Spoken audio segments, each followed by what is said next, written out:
Hello and welcome to triple S classes. आज हमारा statistics का 6 लेक्चर है। हम पढ़ रहे हैं प्राइमरी डेटा कलेक्शन मेथड्स, जिसमें हमने अभी तक एक्सपेरिमेंट मेथड पढ़ा है और उसके बाद हमने direct and indirect interview methods पढ़े और उसके बाद हमने डिफरेंट टाइप ऑफ इंटरव्यूज़ पढ़े और इंटरव्यू में कैसे कैसे किस तरह के क्वेश्चंस पूछे जाते हैं वो हम सब हमने डिस्कस किया। अगर आपने मेरे पुराने वीडियोज़ नहीं देखे, प्लीज़ जाकर पहले मेरे पुराने वीडियोज़ देखें, तब जाकर आप यहाँ इस वीडियो को देखिए तो ये आपका पूरी तरह से क्लियर हो जाएगा। आज का जो हमारा लेक्चर है, आज हम पढ़ेंगे ऑब्जर्वेशन मेथड और क्वेश्चनेयर के बारे में। क्वेश्चनेयर इस बार डायरेक्टली आपके सिलेबस में ऐड कर दिया गया है, इसलिए क्वेश्चनेयर के बारे में हम थॉरली आज पढ़ेंगे। आज का लेक्चर स्टार्ट करने से पहले, अगर आप लोगों को मेरी आवाज़ थोड़ी सी धीरे आ रही है, मेरी तबीयत थोड़ी ठीक नहीं है, तो for better experience please plug in the earphones. चलिए, लेक्चर स्टार्ट करने से पहले हम आपके कुछ क्वेरीज ले लेते हैं। मैंने यूट्यूब के कमेंट सेक्शन में देखा था कि कुछ स्टूडेंट्स ने कुछ क्वेश्चंस पूछे थे। आज से हम देखेंगे कि जिनके क्वेश्चंस इंपॉर्टेंट क्वेश्चंस होंगे तो मैं साथ साथ उनका जिक्र करूंगा नेक्स्ट लेक्चर में। आज के कुछ क्वेश्चंस हैं। किसी स्टूडेंट ने पूछा था, sir what are leading and loading questions, I have bit confusion in that. Leading and loading questions, ठीक है, मैंने ये अच्छी तरह से समझाए थे और मैंने आपको एग्जाम्पल्स भी कोट किए थे। फिर भी अगर आपको कभी कभी लगता है कि कन्फ्यूजन रह चुका है, तो आप दोबारा वीडियो को देख सकते हैं ताकि वो कन्फ्यूजन क्लियर हो जाए। लीडिंग और लोडिंग क्वेश्चंस जो हैं, इसका जिक्र आज के लेक्चर में भी हो रहा है, इसलिए वहाँ पे मैं इसको वहाँ पे एक्सप्लेन करूँगा और वहाँ पे एग्जांपल्स भी मैं साइट करता हूँ साथ साथ, ठीक है। और किसी और स्टूडेंट का ये क्वेश्चन आया था कि मुझे कन्फ्यूजन है स्ट्रक्चरल इंटरव्यू और क्लिनिकल इंटरव्यू में, ठीक है। देखिए बेटा, मैंने आपको, अगर आप चीज़ों को मिक्स करेंगे तो यहाँ पे कन्फ्यूजन होना ही होना है। मैंने आपको ये एक अलग कैटेगराइजेशन दिखाई थी, एक अलग क्लासिफिकेशन दिखाई थी, जहाँ मैंने आपको बोला था कि स्ट्रक्चर्ड इंटरव्यू क्या होता है और नॉन या अनस्ट्रक्चर्ड इंटरव्यू क्या होता है। स्ट्रक्चर्ड इंटरव्यू वो इंटरव्यू होता है जहाँ पे प्री प्लान्ड होती है चीज़ें, पहले से ही प्लान होता है कि कौन कौन से क्वेश्चंस पूछे जाएंगे इस इंटरव्यू में, कौन इंटरव्यू करेगा, इंटरव्यू कहाँ पे होगा, ये सारा प्री प्लान होता है, यानी कि पहले से ही तय होता है। इससे हम कहते हैं स्ट्रक्चर्ड इंटरव्यू। अनस्ट्रक्चर्ड इंटरव्यू वो इंटरव्यू होता है जो किसी भी टाइम ऑन स्पॉट हो जाता है और जो क्वेश्चन इंटरव्यूअर के जहन में आ जाते हैं वही क्वेश्चन पूछे जाते हैं, ये पहले से तय नहीं होता है। इससे हम कहते हैं अनस्ट्रक्चर्ड इंटरव्यू। क्लियर।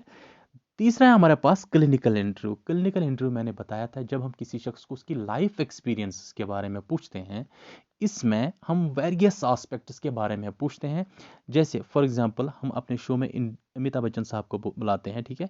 तो अमिताभ बच्चन साहब हमारे शो में आते हैं, हम उससे डिफरेंट एस्पेक्ट्स पे क्वेश्चंस पूछते हैं। फॉर एग्जांपल, सर आपकी जन्मभूमि कहाँ है, आपने आपने पढ़ाई कहाँ से की है, आपकी क्वालिफिकेशन क्या है, आपने फिल्मों की शुरुआत कहाँ से की, ये सभी चीज़ों के डिफरेंट एस्पेक्ट्स के बारे में अगर हम उन्हें पूछेंगे तो इससे हम क्लिनिकल इंटरव्यू कहेंगे गाइस, ठीक है। किसी के लाइफ एक्सपीरियंस के बारे में उसे क्वेश्चंस पूछ लेना, उस इंटरव्यू को हम कहते हैं क्लिनिकल इंटरव्यू। अब ये जो अलग चीज़ है स्ट्रक्चरल इंटरव्यू और क्लिनिकल इंटरव्यू, यहाँ पे कन्फ्यूजन कैसा। चलिए अब हम और देखते हैं, एक और कन्फ्यूजन मैं यहाँ पे क्लियर करता हूँ। ये जो क्लिनिकल इंटरव्यू है, ये भी कभी कभी स्ट्रक्चर्ड या नॉन स्ट्रक्चर्ड हो सकता है, स्ट्रक्चर्ड हो सकता है। स्ट्रक्चर्ड कब हो सकता है, जब हम क्लिनिकल इंटरव्यू करते समय पहले से ही तय करेंगे कौन कौन से क्वेश्चंस पूछे जाएंगे, तो तब हम इसको स्ट्रक्चर्ड क्लिनिकल इंटरव्यू कह सकते हैं। अगर हमारे पास पहले से तय नहीं है कि कौन कौन से क्वेश्चंस पूछे जाएंगे, किस तरह से इंटरव्यू किया जाएगा, तो तब ये अनस्ट्रक्चर्ड क्लिनिकल इंटरव्यू बन जाएगा। क्लियर। तो ये हमारे पास जो क्लासिफिकेशन या कैटेगराइजेशन ये अलग है और क्लिनिकल इंटरव्यू अलग है, ठीक। और एक क्वेश्चन किसी ने पूछा था कि सर हमें क्वेश्चन ये बता दीजिए, अगर आपने बताया ये जो हमारे पास प्राइवेट डेटा है, ये कलेक्ट करते समय हमें डायरेक्ट इंटरव्यू करना चाहिए, फिर हम प्राइवेट डेटा के लिए क्यों इनडायरेक्ट इंटरव्यू करते हैं। बहुत अच्छा क्वेश्चन है। देखिए बेटा, फॉर एग्जांपल, ए है इन्वेस्टिगेटर और बी है रेस्पोंडेंट। इससे हम रेस्पोंडेंट को कभी कभी हम इन्फॉर्मेंट भी कहते हैं, ये याद रखिएगा। इसको हम कभी कभी रिसर्च पार्टिसिपेंट भी कहते हैं, ये तीनों चीज़ें आप याद रखें। ये जो मेरे पास बी है, ये क्या है, रेस्पोंडेंट। जब बी से फॉर एग्जांपल कोई इन्फॉर्मेशन कलेक्ट करनी होगी ए को डायरेक्टली, एक प्राइवेट डेटा कलेक्ट करना होगा, तो यहाँ पे डायरेक्टली हम डायरेक्ट इंटरव्यू करते हैं। फॉर एग्जांपल, अगर बी कोई एम्प्लॉय होता है किसी कंपनी का, ए जानना चाहता है कि बी से कि एचआर डिपार्टमेंट के बारे में आपकी क्या एक्सपीरियंस है, क्या राय है, लेकिन ये प्राइवेट डेटा इसको कलेक्ट करना है, तो यह डायरेक्टली बी के पास जाएगा, इसका इंटरव्यू लिया जाएगा और बी से डेटा कलेक्ट किया जाएगा। जब हम बी से प्राइवेट डेटा कलेक्ट करते हैं, वर्ड्स पे ध्यान दीजिए, जब हम बी से डेटा कलेक्ट कर रहे हैं तो इसको हम कहते हैं डायरेक्ट, इसके लिए हमें डायरेक्ट इंटरव्यू की ज़रूरत होती है। लेकिन फॉर एग्जांपल ए इन्वेस्टिगेटर है, लेकिन मुझे बी के बारे में कुछ जानना है, प्राइवेट कुछ बी के बारे में जानना है, तो इसके लिए मैं बी को इंटरव्यू नहीं करूँगा, बल्कि मैं सी को इंटरव्यू करूँगा, ताकि मुझे बी के बारे में कुछ प्राइवेट इन्फॉर्मेशन बता दें।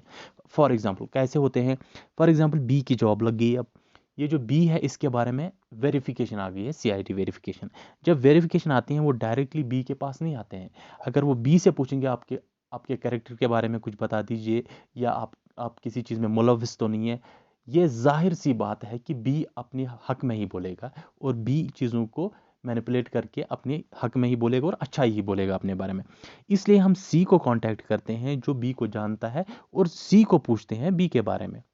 ये डेटा भी प्राइवेट ही होता है, लेकिन यहाँ पे हम बी के बारे में जानना चाहते हैं। क्लियर? कहाँ पे हम डायरेक्ट इंटरव्यू करेंगे, कहाँ पे हम इनडायरेक्ट इंटरव्यू करेंगे, ये अब क्लियर हो गया होगा आप लोगों को। ठीक है, चलिए आगे बढ़ते हैं, आज का लेक्चर स्टार्ट करते हैं। ऑब्जर्वेशन मेथड क्या होता है? देखिए, ऑब्जर्वेशन अगर आप देखेंगे, इसका लिटरल मीनिंग या डिक्शनरी मीनिंग से भी आपको पता चला होगा कि ऑब्जर्वेशन मतलब किसी चीज़ को ऑब्जर्व करना है। ठीक है, अच्छा, ऑब्जर्व क्या होता है? किसी चीज़ को ऑब्जर्व करना यानी कि आंखों से देखना, उसके इशारे देखना, उसका नक्ल हरकत नोट करना, उससे हम कहते हैं ऑब्जर्व करना। ठीक है, यानी कि मुशाहिदा करना किसी चीज़ का। चलिए, डिफिनेशन से हमें पता चलेगा, data from the field is collected with the help of observation by the observer. यहाँ पे क्या होता है, फील्ड में जाके हम क्या करते हैं, ऑब्जर्व करते हैं।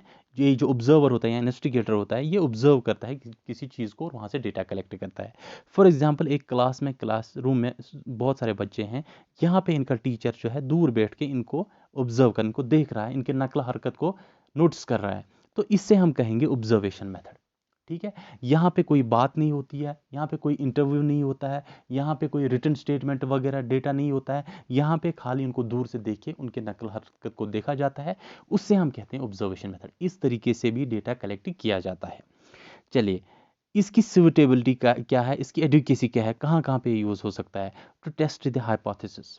फॉर एग्जाम्पल, किसी फिलोसोफर ने या किसी साइंटिस्ट ने कोई बात बोली, कोई हाइपोथेसिस बोली कि ये चीज़ में ये इस तरह से हो सकता है। फॉर एग्जाम्पल, कोई फिलोसफर, मैं एग्जाम्पल कोट कर रहा हूँ यहाँ, कोई फिलोसफर कह रहे हैं कि क्लासरूम में अगर आपको कोई बच्चा टीचर के सामने सबसे शरीफ दिखेगा, लेकिन याद रख लेना कि वो बच्चा सबसे शैतान होता है, वो बच्चा सबसे नॉटी होता है। ठीक है, अब यहाँ पे क्लासरूम में बहुत सारे बच्चे हैं, यहाँ पे कोई शरीफ बच्चा होगा, लेकिन हमारे फिलोसफर की हाइपोथेसिस जो है वो कहता है कि जो सबसे शरीफ आपको टीचर के सामने दिखेगा, वो सबसे ज़्यादा नॉटी होगा, वो सबसे ज़्यादा शैतानी करता होगा। हम क्या करेंगे, हम इस क्लासरूम में जाके दूर से बैठ के ऑब्जर्व करेंगे। ठीक है, कि इस क्लासरूम में सबसे शरीफ जो टीचर के सामने दिखता है, क्या सच्ची में वो शैतानी करता है टीचर के जाने के बाद? क्या सच्ची में वो नाटी बनता है टीचर के जाने के बाद? तो इस चीज़ को टेस्ट किए, ये जो किसी फिलोसफर ने बताया था स्टेटमेंट, उस हाइपोथेसिस को टेस्ट करने के लिए हम ऑब्जर्वेशन मेथड को यूज़ करते हैं। क्लियर?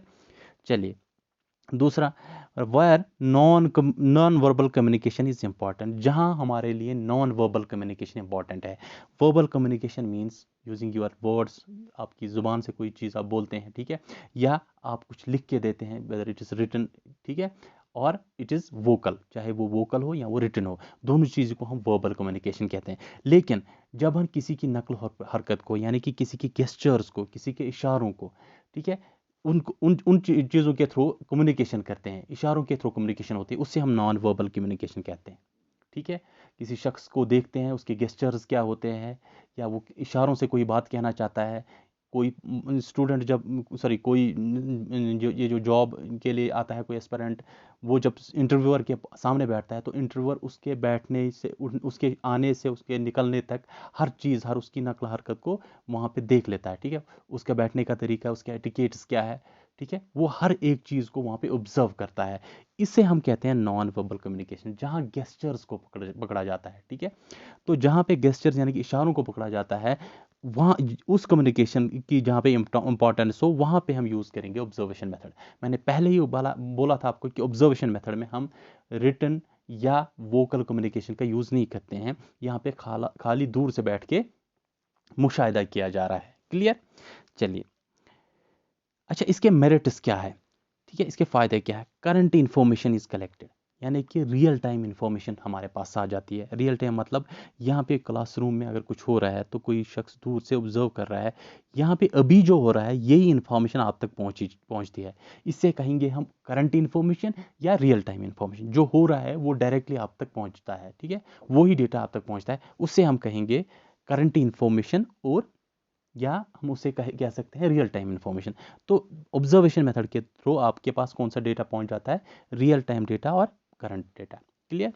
दूसरा दूसरा मेरिट क्या है, सब्जेक्टिव बायस इज इरेडिकेटेड। देख लीजिए यहाँ पे मैं आपको दो चीज़ें समझाना चाहता हूँ।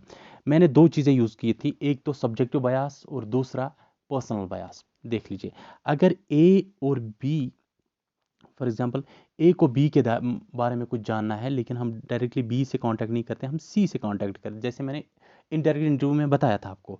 तो हो सकता है ये जो सी है, सी और बी के दरमियान कोई रिफ्ट है, तो सी हमें एग्जैक्ट इन्फॉर्मेशन बी के बारे में नहीं देगा। या सी और बी दोस्त हैं एक दूसरे के, तो ये हमें सी जो बी के बारे में इंफॉर्मेशन देगा, तो ये बड़ा बड़ा चढ़ाकर इसके बारे में इंफॉर्मेशन देगा, ठीक है, इसकी तारीफें करेगा। तो इससे हम कहेंगे सब्जेक्टिव बायस। क्लियर। जहां से हमने ये डेटा कलेक्ट किया, उसने बयास किया, ठीक है, उसने पार्शलिटी की, उसने झूठ बोला हमें, तो उसे हम कहेंगे सब्जेक्टिव बयास। लेकिन जब हम फॉर एग्जांपल ए और बी दूसरा दो रहते हैं हमारे पास शख्स, ठीक है, अगर ए इन्वेस्टिगेटर है और बी रिस्पोंडेंट है या इंफॉर्मेंट, या इसे हम रिसर्च पार्टिसिपेंट भी कहते हैं, तीनों वर्ड याद रखिए। ये जो हमारे पास रेस्पोंडेंट है, इसको हम कभी कभी इंफॉर्मेंट भी कहते हैं, कभी कभी रिसर्च पार्टिसिपेंट भी कहते हैं। ये हमारे पास ए जो है इन्वेस्टिगेटर बी को इंटरव्यू करता है, लेकिन ए और बी एक दूसरे के दोस्त है। ए जब इंटरव्यू करेगा बी का, तो ये इससे आसान सवाल भी पूछेगा, ऊपर से ये जो क्वेश्चंस पूछेगा तो वो ज़्यादातर बी के हक में ही होंगे, ठीक है। तो यहाँ पे जो बयास ए करता है, इससे हम पर्सनल बयास कहेंगे। जहाँ पे इन्वेस्टिगेटर खुद ही बयास्ड हो, जहाँ पे इन्वेस्टिगेटर खुद ही पार्शलिटी करे, उससे हम पर्सनल बयास कहते हैं। क्लियर। लेकिन अगर हम देखेंगे ऑब्जर्वेशन मेथड में, ये जो सब्जेक्टिव बयास इनडायरेक्ट इंटरव्यू में होता था, तो ये सब्जेक्टिव बयास अब यहाँ पे नहीं रहता है, क्योंकि ऑब्जर्वर डायरेक्टली ऑब्जर्व करता है उसके रिस्पोंडेंट को। चलिए, नेक्स्ट मेरिट क्या है, इंडिपेंडेंट ऑफ रेस्पोंडेंट्स मैनिपुलेशन। ये जो रेस्पोंडेंट है उसका manipulation, for example A B का इंटरव्यू कर रहा है, ठीक है, तो ये बी जो इंटरव्यू जब दे रहा है, ये अपने आप को उस तरह से पेश करता है जिस तरह से ये नहीं होता है, ठीक है, ये अपने आप को मैनिपुलेट करके पेश करता है। आपने देखा होगा जब कोई स्टूडेंट इंटरव्यू में बैठता है, इंटरव्यूअर जब उससे क्वेश्चन पूछता है, वो बड़ा मतलब सोच समझ के, बड़ा डिसेंट बन के वहाँ पे आंसर्स करता है, ये यानी कि ये मैनिपुलेट करता है हर चीज़ों को, ठीक है। तो ये मैनिपुलेशन यहाँ पे नहीं होती है, क्योंकि दूर से ऑब्जर्वर देखता है, जिस तरह के इसके इशारे होंगे, जिस तरह के इसके गेस्चर्स होंगे, ठीक है, वो सारा बिहेवियर आपका ऑब्जर्वर देख लेता है, ठीक है। तो इसलिए यहाँ पे रेस्पोंडेंट की मैनिपुलेशन नहीं चलेगी। क्लियर। ये है कुछ मेरिट्स ऑब्जर्वेशन मेथड के। नेक्स्ट है हमारे पास डिमेरिट्स क्या है ऑब्जर्वेशन मेथड के, इसके नुकसानात क्या है, कॉस्टली एंड टाइम कंज्यूमिंग। जाहिर सी बात है, अगर आपका वाइड कवरेज होगा, वाइड एरिया होगा, अगर बहुत सारे लोगों को आपको ऑब्जर्व करना होगा अलग अलग जगहों पे, तो इसके लिए आपको फील्ड स्टाफ की ज़रूरत है। दूसरा, इसके लिए पैसा भी लगेगा, ठीक है। फॉर एग्जांपल आप कुछ हिडन कैमरास वगैरह लगा रहे हैं, या आप इसके लिए कुछ इंफ्रास्ट्रक्चर की ज़रूरत पड़ रही है आपको, तो ये बहुत कॉस्टली पड़ सकता है आपको। दूसरा, टाइम कंज्यूमिंग, ठीक है। यहाँ आप किसी को ऑब्जर्व कर रहे हैं, फॉर एग्जांपल आप किसी कम्युनिटी में जाते हैं, वहाँ आप उन लोगों को ऑब्जर्व कर रहे हैं। जब आप उन लोगों को ऑब्जर्व करते हैं, तो यहाँ पे आपको उनके साथ टाइम गुजारना ही गुजारना होगा, वहाँ पे उनके साथ वक्त गुजारना ही पड़ेगा, तब जाके आप उनको अच्छी तरह से ऑब्जर्व कर सकते हैं। जहाँ पे आपको टाइम कंजप्शन हो जाए, तो वो आपके लिए बड़ा सबसे बड़ा डेमेरिट है आपके ऑब्जर्वेशन मेथड में, यहाँ पे टाइम कंजप्शन बहुत ज़्यादा होता है। चलिए, नेक्स्ट है हमारे पास unforeseen factors can be bring into notes. For example, जो चीज़ें जो इंटरव्यूवी है वो नहीं दिखाना चाहता है, जो रिस्पोंडेंट चीज़ें नहीं दिखाना चाहता है, वो चीज़ें भी सामने आ सकती है, ठीक है। यहाँ पे एग्जांपल देता हूँ। फॉर एग्जांपल, कोई ऑब्जर्वर इन लोगों को देख रहा है, इनको ऑब्जर्व कर रहा है, ठीक है, ये जो ऑब्जर्वर है ये इन रिसर्च पार्टिसिपेंट्स या रिस्पोंडेंट्स को ऑब्जर्व कर रहा है। इनमें से कोई ऐसा भी बंदा होगा, हमारा मकसद है इनको देखना है इनमें से कौन सा शैतान है, लेकिन इनमें से कोई ऐसा भी बंदा होगा जो अपनी नाक खुजा लेता है ना, किसी की बद आदत होती है वो नाक खुजा लेता है, तो ये अनफोर्सीन चीज़ है, ये हम देखना नहीं चाहते, हम ऑब्जर्व नहीं करना चाहते, लेकिन ये भी हमें देखना पड़ा, इसलिए unforeseen factors can be bring into notes. Clear? ठीक है, तो ये भी एक और डिसएडवांटेज है या डीमेरिट है। Next is respondents opinion can not be recorded in certain subject. ठीक है, किसी टाइम पे हम रेस्पोंडेंट का जो, हम फॉर एग्जांपल ऑब्जर्वर किसी और काम में लगा, या अगर हम बात करेंगे कैमराज की बात कभी कर रहा मैं, कभी कभी हमारे टेक्निकल रीजन से हमारे कैमराज काम नहीं करते हैं, जो हम सब्जेक्ट के बारे में कुछ चीज़ें रिकॉर्ड करना चाहते हैं वो रेस्पोंडेंट के बारे में हम रिकॉर्ड नहीं कर पाए। ठीक है, ये भी एक डिमेरिट है किसका, ऑब्जर्वेशन मेथड का। क्लियर? ये थे कुछ मेरिट्स और डेमेरिट्स ऑब्जर्वेशन मेथड के। ठीक है, इसके बाद हमारे पास कुछ क्लासिफिकेशन है। Different books are giving different classification, लेकिन मैं आप तक हर एक चीज़ पहुंचाना इसलिए चाहता हूं क्योंकि कहीं से भी क्वेश्चन पूछा जा सकता है, इसलिए आप इन चीज़ों को एटलीस्ट आपके जहन में ये चीज़ें जब आ जाएंगे तो आप उन क्वेश्चंस को एटलीस्ट अटेम्प्ट कर सकते हैं कल। ठीक है, सबसे पहले आता है हमारे पास एज पर प्लान। जैसे मैंने आपको इंटरव्यू में बताया था structured interview and unstructured interview, इसी तरह यहाँ पे स्ट्रक्चर्ड ऑब्जर्वेशन मेथड और अनस्ट्रक्चर्ड ऑब्जर्वेशन मेथड। वहाँ पे जहाँ पे पहले से प्लान किया जाता है कि कौन कौन सी किस किस तरह से ऑब्जर्व किया जाएगा, ठीक है, कौन ऑब्जर्व करेगा, सब कुछ पहले से ही प्लान होता है, उससे हम कहेंगे स्ट्रक्चर्ड ऑब्जर्वेशन। यहाँ पे मुझे ज़्यादा बोलने की ज़रूरत नहीं है। अनस्ट्रक्चर्ड ऑब्जर्वेशन जहाँ पे पहले से प्लान नहीं होता है कि इन लोगों को ऑब्जर्व किया जाएगा, कौन ऑब्जर्व करेगा, किस टाइम ऑब्जर्व करेगा, ये पहले से प्लान नहीं होता है। जब ये प्लान नहीं होता है इसे हम कहेंगे अनस्ट्रक्चर्ड ऑब्जर्वेशन। क्लियर? दूसरी क्लासिफिकेशन है हमारे पास कंट्रोल्ड ऑब्जर्वेशन मेथड या uncontrolled observation method. Controlled observation method वो होता है जहाँ पे पहले से ही एक ऐसा एनवायरनमेंट बनाया जाता है, एक ऐसी कंडीशन बनाई जाती है जहाँ पे पार्टिसिपेंट्स को पता होता है कि यहाँ पे हमें ऑब्जर्व किया जाता है। ठीक है, एक कंट्रोल्ड कंडीशन। इसकी एग्जांपल आपको पता होगी, जैसे बिग बॉस है, हमारे पास रियलिटी शोज वगैरह होते हैं। बिग बॉस में क्या है, बिग बॉस हाउस में रिसर्च पार्टिसिपेंट्स को बिठाया जाता है और कैमराज के थ्रू उनको ऑब्जर्व किया जाता है। ठीक है, तो उससे वो एक कंट्रोल्ड कंडीशन में किया जाता है, उससे हम कहेंगे कंट्रोल्ड ऑब्जर्वेशन मेथड। क्लियर? ये एग्जांपल आपको ज़्यादा अच्छी तरह से समझ आएगी। दूसरा होता है अनकंट्रोल्ड, जहाँ पे नेचुरलिस्टिक कंडीशन में किसी को हम ऑब्जर्व करेंगे। फॉर एग्जांपल हम किसी दूर दराज इलाके में जाके किसी कम्युनिटी को ऑब्जर्व करते हैं, वो अपने इलाके में रह रहे हैं, बिल्कुल मस्त रह रहे हैं, उनके पास कोई कंट्रोल्ड कंडीशन नहीं है। ठीक है, कैमरे वगैरह नहीं लगे हैं, कोई शख्स इनके यहाँ जाता है और इन्हीं के साथ रह के इनको ऑब्जर्व करता है नेचुरलिस्टिक कंडीशंस में। ठीक है, कुदरती कंडीशंस में जाके इनको ऑब्जर्व करता है। यहाँ पे कोई लेबोरेटरी नहीं है, यहाँ पे कोई इनके ऊपर कैमराज वगैरह नहीं लगाए हुए हैं। ठीक है, ये रिस्ट्रिक्टेड नहीं है, तो यहाँ पे अगर हम ऑब्जर्व करेंगे इससे हम कहते हैं अनकंट्रोल्ड या नेचुरलिस्टिक कंडीशन या नेचुरलिस्टिक ऑब्जर्वेशन मेथड। अनकंट्रोल्ड या नेचुरलिस्टिक ऑब्जर्वेशन, जहाँ पे कंट्रोल्ड हो, जहाँ पे हमारे पास एक लेबोरेटरी की सूरत में ऑब्जर्व किया जाता हो रिसर्च पार्टिसिपेंट्स को, उसे हम कहेंगे controlled observation method. Clear? Next है हमारे पास पार्टिसिपेशन के बेस पे। ठीक है, कुछ बुक्स इनको 4 कैटेगरीज में डिवाइड करते हैं on the basis of participation, लेकिन कुछ बुक्स इनको 2 ही कैटेगरीज में डिवाइड करते हैं, इसलिए मैं दोनों तरीकों से आपको समझाऊंगा। पहले होता है हमारे पास कंप्लीट ऑब्जर्वर।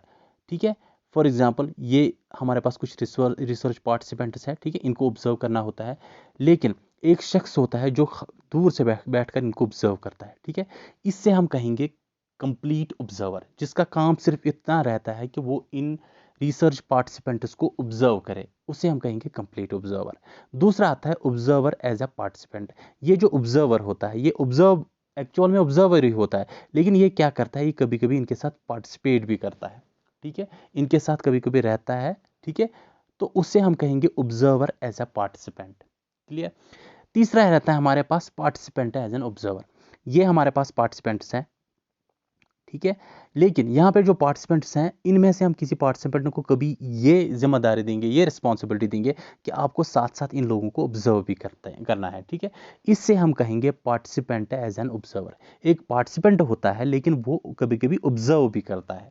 ठीक है, यहाँ पे एक ऑब्जर्वर होता है लेकिन कभी कभी पार्टिसिपेट भी करता है। ठीक है, तो इससे हम कहेंगे ऑब्जर्वर एज ए पार्टिसिपेंट, लेकिन यहाँ पे जो पार्टिसिपेंट होता है उसका फुल टाइम काम पार्टिसिपेंट होता है, लेकिन कभी कभी ऑब्जर्व भी करता है, तो उससे हम क्या कहेंगे, पार्टिसिपेंट एज ऑब्जर्वर। हमारे पास फोर्थ कैटेगरी जो है वो है कंप्लीट पार्टिसिपेंट। ठीक है, तो यहाँ पे क्या होता है, ये जो पार्टिसिपेंट्स होते हैं ये पार्टिसिपेंट ही रहता है, लेकिन ये जो पार्टिसिपेशन ख़त्म करते हैं, इसके बाद हम एक पार्टिसिपेंट को लेके उससे कुछ डेटा कलेक्ट करते हैं, उससे हम कहेंगे कंप्लीट पार्टिसिपेंट। क्या कहेंगे? Complete participant. तो 4 कैटेगरीज है। पहले हमारे पास है कंप्लीट ऑब्जर्वर, एक शख्स जो दूर से बैठ के खाली ऑब्जर्व करता है, पार्टिसिपेट नहीं करता है। दूसरा रहता है हमारे पास ऑब्जर्वर एज पार्टिसिपेंट, ये जो ऑब्जर्वर होता है, ठीक है, कभी कभी पार्टिसिपेट भी करता है, इससे हम कहेंगे ऑब्जर्वर एज पार्टिसिपेंट। तीसरा रहता है हमारे पास पार्टिसिपेंट एज ऑब्जर्वर, यानी कि वो पार्टिसिपेंट ही होता है लेकिन उसको कभी कभी काम दिया जाता है ऑब्जर्व करने का भी। और फाइनल में हमारे पास रहते हैं कंप्लीट पार्टिसिपेंट, वो शख्स जो खाली पार्टिसिपेंट होता है लेकिन जब वो पार्टिसिपेशन खत्म करता है उसके बाद हम उसे डेटा कलेक्ट कर सकते हैं, उसे हम कहेंगे कंप्लीट पार्टिसिपेंट। लेकिन कुछ बुक्स इसको दो ही क्लासेस में डिवाइड करते हैं, दो ही कैटेगरीज में डिवाइड करते हैं। देख लेते हैं। एक होता है पार्टिसिपेंट ऑब्जर्वेशन, दूसरा होता है नॉन पार्टिसिपेंट ऑब्जर्वेशन। ठीक है, अब यहाँ पे क्या होता है, यहाँ पे दो ही कैटेगरीज, यानी कि ये जो पार्टिसिपेंट्स होते हैं, ठीक है, ये जो पार्टिसिपेंट ऑब्जर्वेशन होता है, यहाँ पे जो ऑब्जर्वर है वो खुद भी पार्टिसिपेंट बनता है, याद रखिएगा। ये जो पार्टिसिपेंट ऑब्जर्वेशन है, यहाँ पे जो ये जो पार्टिसिपेंट्स होते हैं, ये जो ऑब्जर्वर होता है ये खुद भी पार्टिसिपेंट होता है, यानी कि पार्टिसिपेंट यहाँ पे ऑब्जर्व करता है, ठीक है। ये जो ऑब्जर्वर है ये खुद भी पार्टिसिपेट करता है, क्लियर। यहाँ पे दो ही कैटेगरीज है। दूसरा नॉन पार्टिसिपेंट ऑब्जर्वर, यहाँ पे ऑब्जर्वर जो है दूर से देखता है लेकिन पार्टिसिपेट नहीं करता है, क्लियर। पार्टिसिपेंट ऑब्जर्वेशन में क्या होता है, ये जो ऑब्जर्वर है ये खुद भी पार्टिसिपेट करता है लेकिन नॉन पार्टिसिपेंट ऑब्जर्वर जो होता है, ऑब्जर्वेशन जो होता है, इसमें क्या होता है, नहीं करता है, क्लियर। ठीक है, फिर से समझाता हूँ। यहाँ पे जो पार्टिसिपेंट ऑब्जर्वेशन है, इसमें क्या होता है, ये जो हमारे पास पार्टिसिपेंट्स होते हैं, ये जो हमारे पास ऑब्जर्वर होता है, ये खुद भी पार्टिसिपेट करता है, ऑब्जर्वर है ना ये, लेकिन ये खुद भी पार्टिसिपेट करता है, इसे हम कहते हैं पार्टिसिपेंट ऑब्जर्वेशन। दूसरा रहता है नॉन पार्टिसिपेंट ऑब्जर्वेशन, ये जो ऑब्जर्वर है खाली ऑब्जर्व करता है लेकिन पार्टिसिपेट नहीं करता है पार्टिसिपेंट्स के साथ, क्लियर।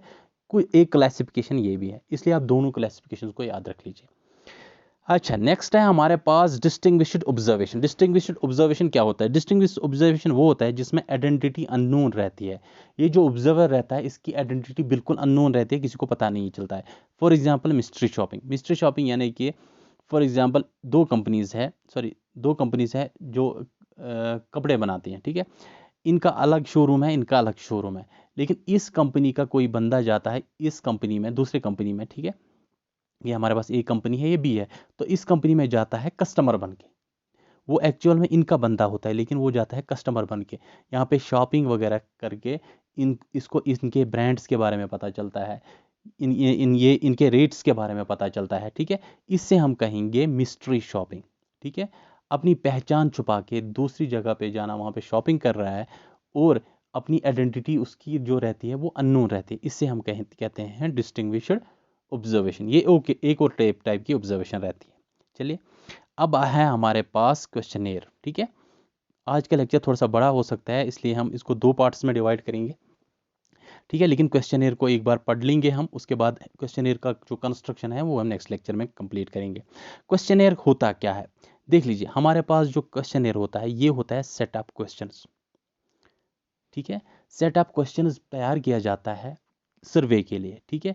फॉर एग्जांपल एक कंपनी सर्वे करती है कि हमारे एम्प्लॉयज़ जो थे, जो प्रीवियस एम्प्लॉयज़ है, फॉर एग्जांपल जो यहाँ से रिटायर हुए हैं, क्या वो हमसे सेटिस्फाई थे। वो क्या करते हैं, वो एक क्वेश्चन सेट तैयार करते हैं और हर एक रिटायर्ड एम्प्लॉय को भेज देते हैं ये क्वेश्चन सेट, ठीक है। ये क्वेश्चन सेट जो रहता है ये मतलब बहुत सोच समझ के तैयार किया जाता है ये क्वेश्चन सेट, ठीक है। बहुत एक्सपर्ट्स के थ्रू, मतलब जिनको एक्सपीरियंस होगी, बहुत ट्रेंड ऑफिशियल्स के थ्रू ये क्वेश्चन सेट तैयार किया जाता है और इन रिटायर्ड ऑफिशियल्स को भेजा जाता है, ठीक है। ताकि इनके रेस्पॉन्सेज लिए जाए कि वो सेटिस्फाई है हमारे सर्विस से, अगर उनको प्रोविडेंट फंड मिल रहा है या पेंशन वगैरह मिल रहा है, क्या वो सेटिस्फाई है उन चीज़ों से, कंपनी से वो सेटिस्फाई है। तो इससे हम कहते हैं क्वेश्चनेयर, क्लियर गाइज। इसको कभी कभी हार्ट ऑफ सर्वे ऑपरेशन भी कहते हैं क्योंकि इसमें सर्वे होता है, ठीक है। तो इसे हम कभी कभी हार्ट ऑफ सर्वे ऑपरेशन भी कहते हैं। अच्छा, डेफिनेशन देखते हैं। सेट ऑफ प्रिंटेड और written questions with a choice of answers for survey और स्टैटिस्टिकल स्टडीज यूजुअली मेल्ड, मैंने यहाँ पे लिखा हुआ है, ठीक है। तो ये हमारे पास सेट ऑफ प्रिंटेड और रिटन क्वेश्चन होता है, ठीक है। ये हमारे पास प्रिंटेड फॉर्म में हो रहता है या रिटन भी हो सकते हैं, यानी कि मेल वगैरह के थ्रू हम इसको भेज सकते हैं, ईमेल वगैरह के थ्रू भी हम भेज सकते हैं। इसमें आंसर्स भी होते हैं, या इसमें कभी कभी आंसर्स भी रहते हैं, या कभी कभी क्वेश्चंस के बाद थोड़ा स्पेस रहता है, उसी स्पेस में आंसर फिल करना होता है रेस्पोंडेंट को। क्लियर। तो जहाँ पे ये क्वेश्चन सेट बनाया जाता है और अपने जो रेस्पोंडेंट्स है उनको भेजा जाता है, इसको हम कहते हैं क्वेश्चनेयर। इसको कभी कभी हार्ट ऑफ सर्वे ऑपरेशन भी कहते हैं। चलिए, अच्छा, ये किस लिए इस्तेमाल किया जाता है? Use to obtain the information, feelings, beliefs, perceptions about the research participant. मैंने आपको पहले भी बोला, ये जो हमारे पास रेस्पोंडेंट है, कभी कभी इसको इन्फॉर्मेंट भी कहते हैं, तो कभी कभी इसको रिसर्च पार्टिसिपेंट भी कहते हैं। तो इससे अगर हमने कोई इन्फॉर्मेशन कलेक्ट करनी हो, या इसके फीलिंग्स जाननी हो, या इसके बिलीफ्स वगैरह जानने होंगे, या इसका क्या परसेप्शन किसी चीज़ के बारे में, अगर इन चीज़ों के बारे में हमने जानना होगा, तो हम क्या यूज़ करते हैं? Questionnaire method. ठीक है। इसको हम कभी कभी इंस्ट्रूमेंट ऑफ सर्वे भी कहते हैं। क्वेश्चनेयर मेथड को कभी कभी हम इंस्ट्रूमेंट ऑफ सर्वे भी कहते हैं। अच्छा, ये क्वांटिटेटिव भी हो सकता है, क्वालिटेटिव भी हो सकता है, और मिक्स्ड डेटा भी इसके थ्रू हम कलेक्ट कर सकते हैं। ठीक है। ये जो क्वेश्चनेयर हम भेजते हैं, इससे हम क्वांटिटेटिव डेटा भी कलेक्ट कर सकते हैं, क्वालिटेटिव डेटा भी कलेक्ट कर सकते हैं, और मिक्स्ड डेटा भी कलेक्ट कर सकते हैं। ये मैंने ऑलरेडी डिस्कस किया हुआ है कि क्वांटिटेटिव डेटा क्या होता है, क्वालिटेटिव डेटा क्या होता है, और मिक्स्ड डेटा क्या होता है। मिक्स्ड होता है दोनों, क्वांटिटेटिव प्लस क्वालिटेटिव। ठीक है। तो ये है हमारे पास क्वेश्चनेयर। अब ये क्वेश्चनेयर हमारे पास जो मेथड है अब डेटा कलेक्शन, ये प्राइमरी डेटा कलेक्शन मेथड है। तो ये इस्तेमाल कहाँ कहाँ पे हो सकता है? पहला, इन्फॉर्मेंट्स आर एजुकेटेड। ये जो हमारे पास रिस्पोंडेंट्स होंगे, ये जो हमारे पास इन्फॉर्मेंट्स होंगे या रिसर्च पार्टिसिपेंट्स होंगे, इनको हम तभी क्वेश्चनेयर दे सकते हैं जब ये एजुकेटेड होंगे। ठीक है। क्योंकि उनको क्वेश्चन पढ़ना भी आना चाहिए और उसका आंसर भी करना आना चाहिए। तो इसलिए इनका एजुकेटेड होना बहुत ज़रूरी है। दूसरा, area of inquiry is wide. यहाँ इसका एरिया ऑफ इंक्वायरी जहाँ पे हमारे पास वाइड हो, बहुत जगहों पे हमें अच्छे से हमें डेटा कलेक्ट करना होगा, तो वहाँ पे हम इसको यूज़ कर सकते हैं। हम बहुत सारी कॉपीज़ बना के ईमेल कर सकते हैं, या हम पोस्ट के थ्रू, पहले पहले ज़्यादातर ये पोस्ट के थ्रू ही भेजा जाता था। Usually it was sent through post. ठीक है। लेकिन अब आज के ज़माने में इसको मेल भी किया जाता है, ईमेल भी किया जाता है। तो अगर हमारे पास वाइड रेंज होगी, हम ईमेल के थ्रू बहुत सारे रिसर्च पार्टिसिपेंट्स को ये क्वेश्चनेयर भेज सकते हैं। नेक्स्ट कहाँ पे यूज़ हो सकता है? Information is regularly supplied. जहाँ पे हमें बार बार इन्फॉर्मेशन किसी चीज़ के बारे में कलेक्ट करनी होगी, फॉर एग्जांपल किसी प्रोडक्ट के बारे में इन्फॉर्मेशन कलेक्ट करनी होगी, तो हम एक ही बार में क्वेश्चन सेट बनाते हैं और बार बार अपने डिफरेंट रिसर्च पार्टिसिपेंट्स को भेजते हैं, और वहाँ से उनसे इन्फॉर्मेशन कलेक्ट करते हैं। ठीक है। तो इन तीन कंडीशंस में हम यूज़ करते हैं आपका क्वेश्चनेयर मेथड। नेक्स्ट, इसके मेरिट्स क्या है, इसके फ़ायदे क्या है? लेस एक्सपेंसिव, इसमें पैसा ज़्यादा नहीं। आपने एक बार क्वेश्चन सेट तैयार किया, तो आप इसको बार बार किसी भी रिसर्च पार्टिसिपेंट को भेज सकते हैं, या आप ईमेल के थ्रू हज़ारों रिसर्च पार्टिसिपेंट्स को ये भेज सकते हैं। Free from influence of interviewer, इसमें इंटरव्यूअर का इन्फ्लुएंस नहीं चलेगा। अगर इंटरव्यूअर कभी इंटरव्यू करता है, तो इंटरव्यू को कभी कभी इन्फ्लुएंस भी करता है, लीडिंग क्वेश्चन से, लोडिंग क्वेश्चन से। ठीक है। बहुत सारे तरीक़ों से वो इंटरव्यूवी को इन्फ्लुएंस कर सकता है। लेकिन यहाँ पे पहले से ही क्वेश्चनेयर तैयार किया जाता है, क्वेश्चन सेट तैयार किया जाता है, तो रिस्पोंडेंट के पास पहुँच जाता है, वो अपनी मर्जी से उनका आंसर कर लेता है। Next is allows respondent to take sufficient time for the answers. For example, जब ए बी का इंटरव्यू करता है, तो यहाँ इस बी का आंसर करने के लिए ज़्यादा टाइम नहीं होता है। लेकिन जब हम क्वेश्चन सेट बनाते हैं, तो ये हम रेस्पोंडेंट को भेज देते हैं मेल के थ्रू या पोस्ट के थ्रू। ठीक है। तो जब इसके पास पहुँच जाता है, इसके पास सफिशेंट टाइम होता है कि इसका जवाब दें, इन क्वेश्चंस का आंसर करें। ठीक है। तो ये बड़ा सोच समझ के इन क्वेश्चंस को आंसर कर सकता है। Next is wide coverage. जैसे मैंने आपको पहले भी बताया, इसकी वाइड कवरेज है, हम इसकी कॉपी बना के बहुत सारे रेस्पोंडेंट्स को भेज सकते हैं। इसके डेमेरिट्स क्या है, इसके नुकसानात क्या है? Only for educated respondents. ठीक है। मैंने पहले ही बताया कि ये जो क्वेश्चन सेट हम भेजते हैं, इसके लिए एजुकेटेड रेस्पोंडेंट्स ही हमें इसका रिप्लाई कर सकते हैं, क्योंकि वो पढ़े लिखे होने चाहिए, तब जाके वो उनको हमारा क्वेश्चन सेट समझ आ जाएगा। Next, possibility of misunderstanding. इसमें ये भी चांसेस रहते हैं कि जो हम क्वेश्चन लिखते हैं, कभी कभी उसको मिसअंडरस्टैंड भी कर सकता है रिस्पोंडेंट। ठीक है। अगर हमारी लैंग्वेज ठीक नहीं होगी, या हमने कुछ ऐसे क्वेश्चन यूज़ किए हैं आउट ऑफ कंटेक्स्ट, अगर फॉर एग्जांपल उसको देख लिया ये रिस्पोंडेंट ने उस क्वेश्चन को, तो उसमें मिसअंडरस्टैंडिंग के कॉन्सेप्ट्स भी रहते हैं, ठीक है। हालांकि इंटरव्यू में ऐसा नहीं हो सकता है, अगर फॉर एग्जांपल मिसअंडरस्टैंडिंग हो जाती है इंटरव्यूवी को, तो वो इंटरव्यूअर को दोबारा पूछ सकता है मुझे आप ये चीज़ क्लियर कर लीजिए, लेकिन यहाँ पे चांसेस नहीं रहते हैं मिसअंडरस्टैंडिंग क्लियर करने का।